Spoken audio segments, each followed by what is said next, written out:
अब हम बात करेंगे असली मैकेनिज्म की, ब्लड कोआगुलेशन या ब्लड क्लॉटिंग। अभी तक जो दो मैकेनिज्म मैंने बताए आपको, चाहे वो वास्कुलर स्पाज्म हो, डैमेज हुआ, कंस्ट्रिक्शन हुई, ब्लड लॉस जो है वो थोड़ा सा हुआ या बिल्कुल नहीं हुआ क्योंकि डैमेज एरिया जो है वो बहुत ज्यादा है। दूसरा हुआ प्लेटलेट्स एग्रीगेट किए और फिर एक प्लग बना और ब्लड का लॉस बंद हो गया। ये दो इसलिए किए क्योंकि हम हीमोस्टासिस की बात कर रहे हैं, प्रिवेंशन ऑफ ब्लड लॉस, खून का बाहर निकलना बंद करने के लिए मैकेनिज्म्स हैं। अब जो असली मैकेनिज्म है ब्लड क्लॉटिंग का या कोआगुलेशन का, वो है जब भी कोई ब्लड वेसल या टिश्यू ज्यादा डैमेज होगा जिससे कि कोलाजन फाइबर्स भी एक्सपोज हो रहे हैं, टिश्यू के एंडोथेलियल सेल्स भी डैमेज हो रहे हैं और टिश्यू जो ब्लड वेसल का है वो भी डैमेज हो रहा है और फॉस्फोलिपिड्स वगैरह सारे के सारे निकल रहे हैं। तो उसके लिए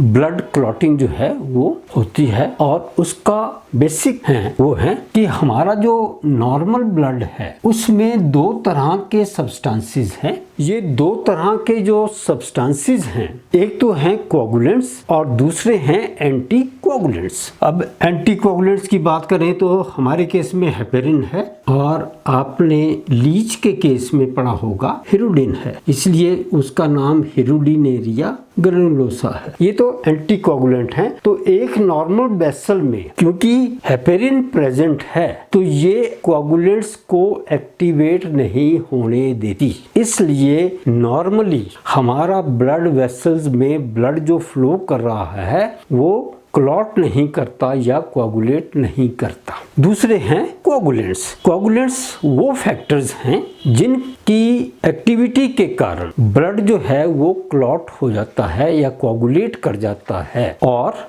ब्लड लॉस जो है वो बंद हो जाता है। और अगर नॉर्मल इंडिविजुअल में जो नंबर ऑफ एक्टिव कोआगुलेंट्स जो हैं और नंबर ऑफ एक्टिव एंटी कोआगुलेंट्स हैं, इन पे डिपेंड करेगा कि ब्लड क्लॉट करेगा या नहीं करेगा। अब जब नंबर ऑफ एक्टिव एंटी कोआगुलेंट्स ज़्यादा हैं तो वो एक्टिव कोआगुलेंट्स को ओवर पावर करेंगे और वो ब्लड की क्लॉटिंग नॉर्मल ब्लड वेसल में नहीं होने देंगे। लेकिन जैसे ही ब्लड वेसल या टिश्यू डैमेज हुआ, उसकी वॉल्स डैमेज हुई, तो ये एक्टिव कोआगुलेंट्स जो हैं ये ओवर पावर कर जाएंगे एंटी कोआगुलेंट्स की एक्टिविटी को और फिर ये एक्टिव कोआगुलेंट्स जो हैं ब्लड क्लॉटिंग करवाएंगे। ह्यूमन बीइंग्स में इनका नंबर जो दिया गया है वो 1 to 13 है, 13 तक।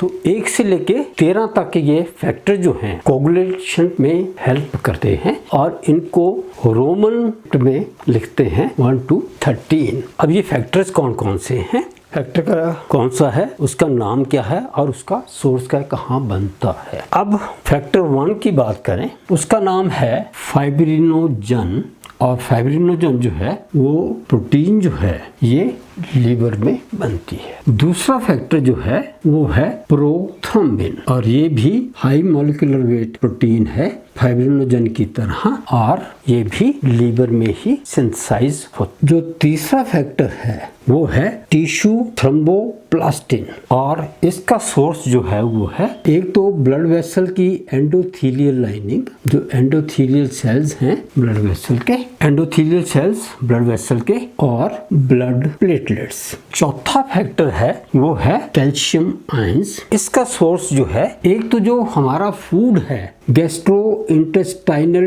ट्रैक्ट से एब्जॉर्प्शन, जो फूड में कैल्शियम प्रेजेंट होगा वहां से, और दूसरे हमारी बोन्स से, बोन्स में भी कैल्शियम प्रेजेंट होता है। जो पांचवा फैक्टर है उसको हम कहते हैं लेवाइल फैक्टर और दूसरा नाम है इसका प्रोएक्सिलरिन। अब लेवाइल फैक्टर का मतलब ये है कि ये फैक्टर स्टेबल नहीं है और इसका जो सोर्स है वो फिर लीवर और प्लेटलेट्स है। तो ये 5 फैक्टर हो गए। फैक्टर नंबर 5 के बाद फैक्टर नंबर 7 है जिसको हम कहते हैं प्रो कन्वर्टिन, सोर्स लीवर है और ये स्टेबल फैक्टर है। तो पांचवा जो था वो लेवाइल फैक्टर था, अनस्टेबल था। सातवां जो है वो स्टेबल है, वो प्रो एक्सिलरिन था और ये प्रो कन्वर्टिन है। अब आप कहेंगे कि 5 के बाद 7 6 कहाँ गया? जब शुरू में नंबरिंग की तो 1 2 3 4 5 6 7 8 9 10 11 12 और 13 हो। जब इनको डिटेल में स्टडी किया गया कि ये क्या करता है, ये क्या करता है, ये क्या करता है और कैसे करता है, मैकेनिज्म क्या है, क्योंकि ये फाइब्रिनोजन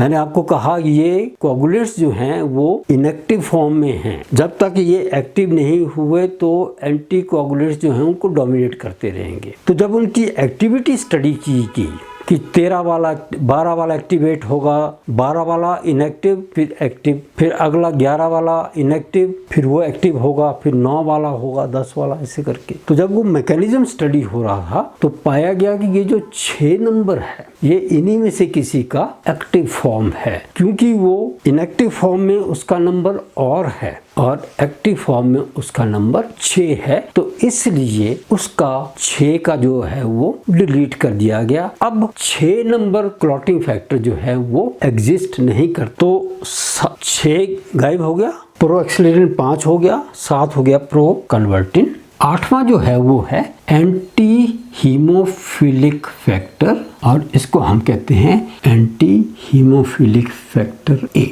और इसका सोर्स जो है वो एंडोथेलियल लाइनिंग है या एंडोथेलियल सेल्स हैं और ब्लड प्लेटलेट्स हैं। तो एंटी हीमोफिलिक फैक्टर जो है उसका सोर्स जो है वो एंडोथेलियल सेल्स ब्लड वेसल के हैं। 9th फैक्टर जो है उसको हम कहते हैं क्रिसमस फैक्टर और दूसरा नाम है इसका एंटी हीमोफिलिक फैक्टर बी और ये लीवर में सिंथेसाइज हो। 10वां फैक्टर जो है वो है स्टुअर्ट फैक्टर। जो 11th फैक्टर है उसका नाम है प्लाज्मा थ्रोम्बोप्लास्टिन एंटीसीडेंट्स PTA और ये भी लीवर में ही सिंथेसाइज होगा। 12वां जो फैक्टर है उसका नाम है हेगमैन फैक्टर और जो लास्ट फैक्टर 13 है उसका नाम है फाइब्रिन स्टेबिलाइजिंग फैक्टर। ये भी लीवर में ही सिंथेसाइज होता है। तो अब आपको पता लग गया जो तीसरा मैकेनिज्म जो है वो है ब्लड क्लॉटिंग का या ब्लड कोगुलेशन का। अब जब भी कोई ब्लड वेसल इंजर्ड होती है, रप्चर्ड होती है, डैमेज्ड होती है तो क्या होगा? ये नॉर्मल ब्लड वेसल है और इसमें ये ब्लड है और जब ये इसमें कोई डैमेज होगा या इंजरी होगी तो ये ब्लड जो है वो ooze आउट करेगा। उससे क्या होगा कि जो नॉर्मल ब्लड वेसल के अंदर जो ब्लड है उसका कॉन्स्टिट्यूशन जो है वो चेंज होगी, सेल्स बाहर आएंगे। ब्लड में एक तो है सेलुलर कंपोनेंट और दूसरा है नॉन सेलुलर कंपोनेंट और इसमें ये नॉन सेलुलर में प्लाज्मा आएगा और सेलुलर में डिफरेंट टाइप्स के सेल्स आएंगे, RBCs, WBCs, प्लेटलेट्स, ये सभी उसमें आएंगे। तो जैसे जैसे ब्लड बाहर निकलेगा तो अंदर का जो ब्लड है उसकी कॉन्स्टिट्यूशन जो है, कंपोजिशन जो है वो धीरे धीरे कम होती जाएगी या बदले। एक तो ये फर्क पड़ा, तो एक तो कॉन्स्टिट्यूएंट्स में चेंज आएगी और ये इंटरनल होगी क्योंकि ब्लड जो है वो ब्लड वेसल के अंदर था। दूसरा जो है चेंज आएगी कि जब ये ब्लड वेसल रप्चर होगी तो जो ब्लड वेसल के जो टिश्यूज हैं उनमें भी डैमेज होगा और जब खून बाहर आएगा तो ये जो एक्सटर्नल टिश्यू है उसके टच में ये ब्लड आएगा। तो ये दो चेंजेस हुई, एक तो ब्लड की कंपोजिशन या कॉन्स्टिट्यूशन जो है वो चेंज होगी, दूसरे जो ब्लड वेसल इंजर्ड हुई तो जब उसमें से ब्लड बाहर आएगा तो इंजर्ड टिश्यू के कांटेक्ट में भी वो ब्लड आएगा। और इन दो चेंजेस की वजह से आपको मालूम है कि जब भी कोई एक्शन होता है तो उसके लिए इक्वल और अपोजिट रिएक्शन होता है। तो एक्शन हुआ, ब्लड वेसल डैमेज हुई, इंजर्ड हुई और उसमें से खून बाहर आया। इससे अपोजिट रिएक्शन क्या होगा कि जो ब्लड वेसल इंजर्ड हुई है उसमें जो खून बाहर आ रहा है उसके बाहर आने के बहाव को रोकना है, जिससे कि ब्लड जो है अपनी कंपोजिशन अटेन कर ले और बाहर निकलना बंद हो जाए। तो इन दो कारणों से ब्लड जो है उसमें ब्लड क्लॉटिंग मैकेनिज्म जो है वो ऑपरेट करता है, जिससे कि जो ब्लड लिक्विड है या सॉल्यूशन फॉर्म में है वो जेल फॉर्म में कन्वर्ट हो जाए। और जैसे ही ये सॉल्यूशन से सॉल्ट से जेल में कन्वर्ट होगा तो एक क्लॉट बन जाएगा। अब जो ये इंटरनल जो चेंज आ रही है, इस चेंज को रिवर्स करने के लिए, और वो रिवर्स चेंज क्या होगी कि ब्लड कंपोजिशन जो है वो नॉर्मल अटेन हो जाए और ब्लड का फ्लो जो है वो बंद हो जाए। तो क्योंकि ये इंटरनल मैटर था तो इसके लिए एक इंटरनल मैकेनिज्म जो है, इंटरनल पाथवे है, वो ऑपरेट करता है ब्लड क्लॉटिंग में।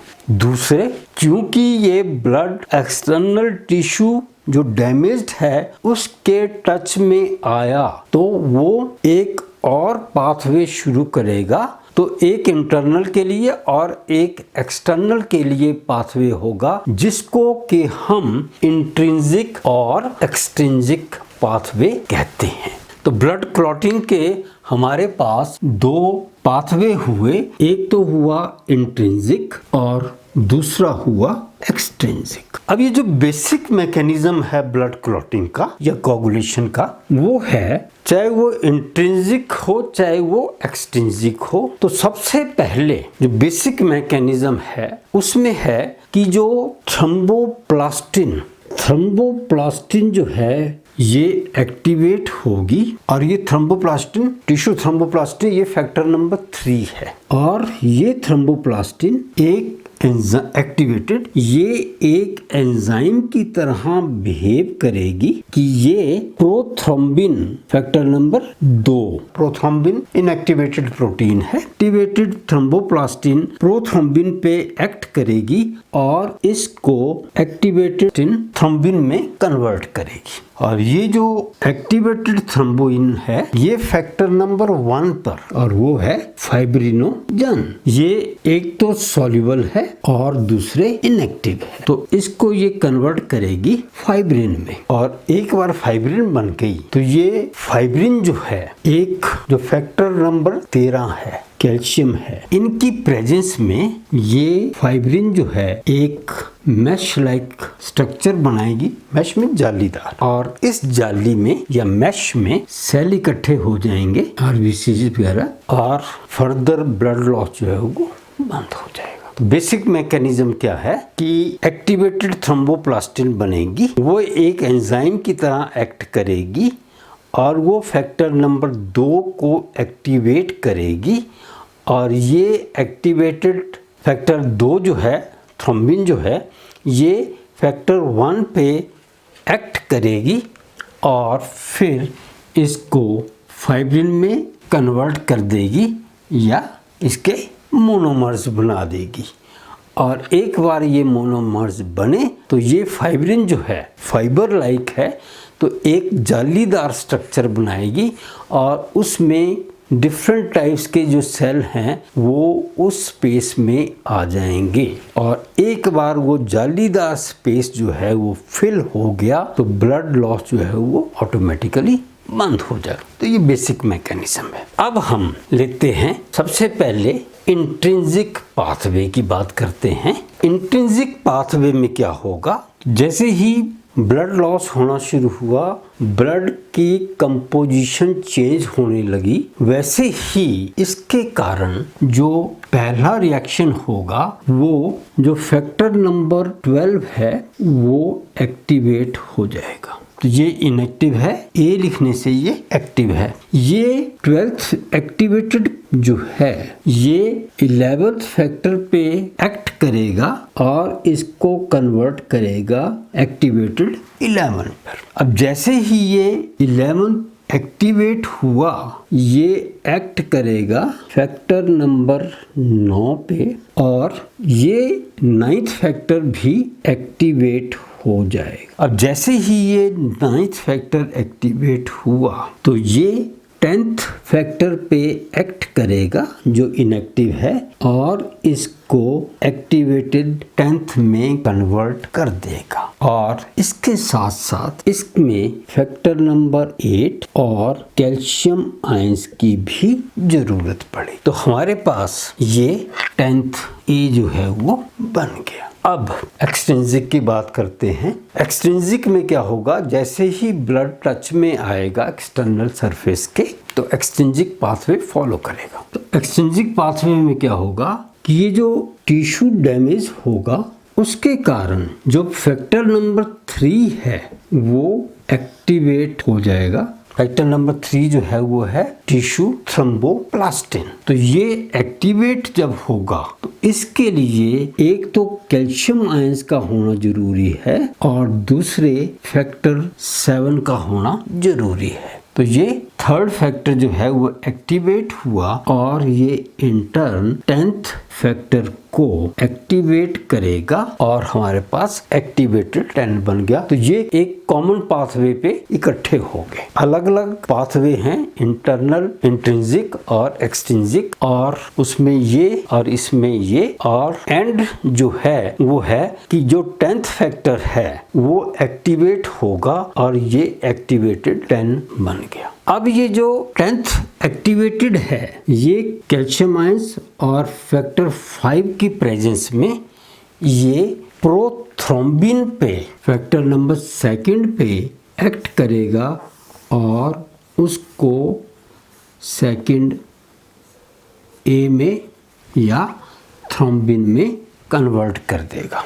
तो 10th ए कैल्शियम और 5th फैक्टर की प्रेजेंस में हमारे पास बन गया प्रोथ्रोम्बिन और ये चेंज हो गया थ्रोम्बिन में, और ये थ्रोम्बिन एक्ट करेगी।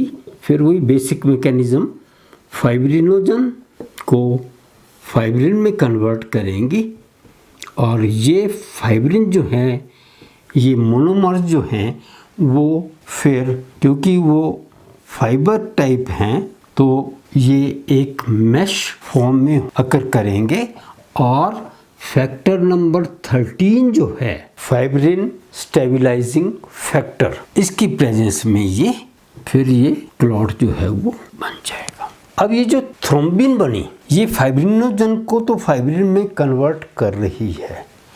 इसके अलावा ये थ्रोम्बिन जो है ये फैक्टर 11 को एक्टिवेट करेगी, फैक्टर 9 को एक्टिवेट करेगी और इसके कारण जो ये पाथवे है वो इंक्रीज रेट पे या हायर रेट पे ऑपरेट करेगा जिससे कि क्लॉट फॉर्मेशन जो है वो जल्दी हो जाए।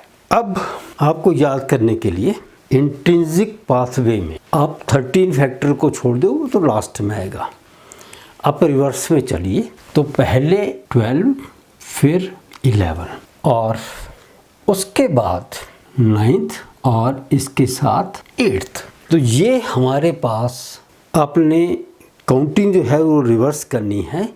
12 और 11, 10 कॉमन है इसलिए उसको नहीं करना। 12, 11, 10 छोड़ दिया, 9 और 8 और बीच में आ जाएगा आपका इन सब का ये 10 को एक्टिवेट करेंगे मिलकर। तो इंट्रिंसिक के लिए 12, 11, 9, 8 और फिर ये मिलके ये 10 को एक्टिवेट करेंगे और एक्सट्रिंसिक के लिए 3, 7 और 10 और 10 एक्टिवेट हुआ तो उसके बाद ये कैल्शियम से और 5वां नंबर फैक्टर जो है उसके साथ मिलकर प्रोथ्रोम्बिन को थ्रोम्बिन में कन्वर्ट करेंगे और थ्रोम्बिन जो है वो फाइब्रिनोजन को फाइब्रिन में मोनोमर्स में कन्वर्ट करेगी फाइबर लाइक, और ये फाइबर जो हैं वो एक मैश बनाएंगे और फाइब्रिन स्टेबलाइजिंग फैक्टर 13 जो है उसको स्टेबलाइज करेगा और उसमें जब सेल भर जाएंगे तो खून का निकलना जो है वो बंद